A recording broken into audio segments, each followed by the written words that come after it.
Hi, I'm Diane, Dayton. We're at the 21st annual Boscov's Berks Jazz Fest in Reading, Pennsylvania. Gerald Veasley, my buddy. Gerald! Hey, Diane, what are you doing here? Well, I'm just checking out your picture, and now here you are, larger than life. Here I am. Good to see you. Good to see you. Boy, you've gone through boot camp. You've gone through your show last weekend. What a great time. How was the show? A lot of fun. You know, playing with Nick Coleone, who's amazing and a funny guy. Walter Beasley was incredible, saxophone and vocals.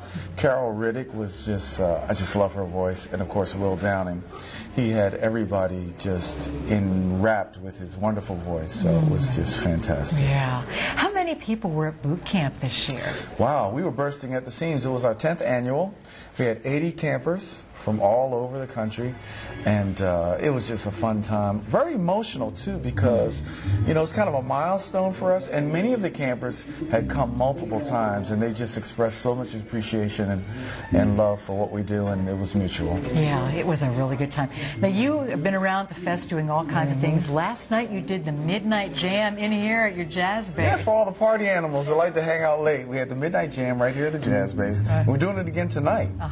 And I'm sure it'll be, you know, the line was all the way around the hall, so it was great. Rick Braun stopped by, Drew Davison did a nice job, and there'll be lots more performers tonight. I mean, we had a whole bunch of great musicians, because you know what happens? When the show's let out of all the ballrooms, the musicians are looking for a place to kind of let their hair down, and that happens right here. And that's where it is. So yeah, we'll be seeing you out there again. Well, you've been with Berks Jazz Fest. I think we discussed it was your 17th year, right?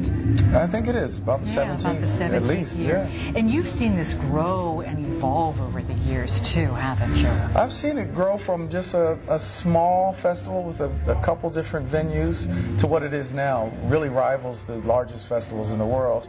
I heard somewhere it's in the top 5. And with over 130 performances during the week at all sorts of venues of different sizes, it really is an amazing event. It is amazing. Now, after you're done with Berks, besides hitting the wall and getting some sleep, what are you up to? Well, you know, I just released a new CD.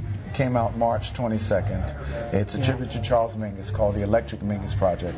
So we'll be touring and promoting that, and I'm just really happy right now because so much is going on, but that's our next phase, working with the Electric Mingus Project. Yeah. What's really important to you, Gerald? I know the music is such a focus of your life, and there's so many things that go around this with the teaching that you do. What is it? I mean, you touch so many lives through what you do, but I know you see a real importance here, and I know to your heart there's meaning. Sure.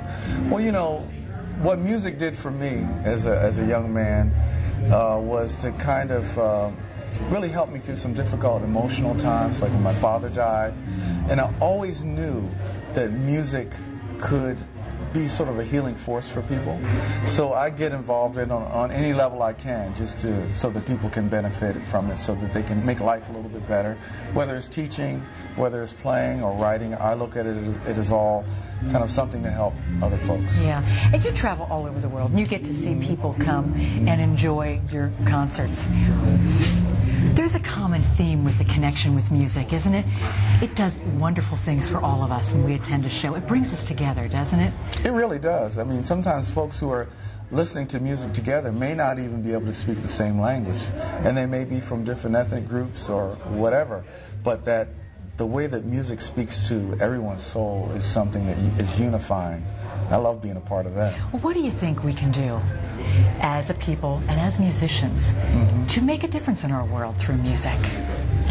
I think the main thing is to allow ourselves, give ourselves permission to be as creative as possible. And that's not just for musicians, but I think everyone has that creative impulse to do something or say something or leave something that wasn't quite there before. And I think often children, starting at a young age, you know, they start off very creative and very uninhibited, but as life goes on, people say, well, you're not really that good a dancer, honey, or music, or, you know, you can't really draw. But what we get in our base boot camps and these other types of events we do, we get to see people who now, later in life, understand that creativity is an important part of who they are. Well, you and I have been around for a little while. I'm not saying how old we are, Gerald. We've been around. We've experienced a little bit of life, and there have been some life lessons that I know you've learned. What is probably one of the biggest life lessons that you would like to share, that you've learned and you'd like to pass on? And I know, to your daughter. That's a great question. I think one of the most important lessons that I shared in this last base boot camp is to learn the difference between taking what you do seriously, whether it's your career or your job, and taking yourself seriously. I think it's really important to have a distinction between the two. I think when we have a sense of humor about who we are and put it in perspective, then it allows us to live life a little lighter and to be able to receive, whether it's compliments or criticism, with grace. And in the meantime, work really hard at whatever our craft or our occupation is and do the very best we can. But just don't take ourselves so doggone seriously. Yeah, I think that has a lot of merit. Yeah.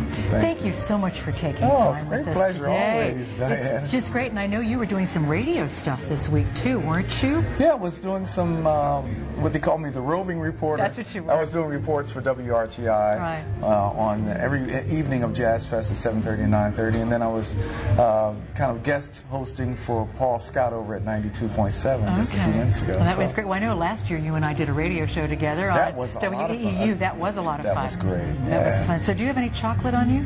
I don't. You got some? Well, no, we'll have to find some. I know you and I both like chocolate, right? We love it, and I need that second win. We need that second win. We sure do.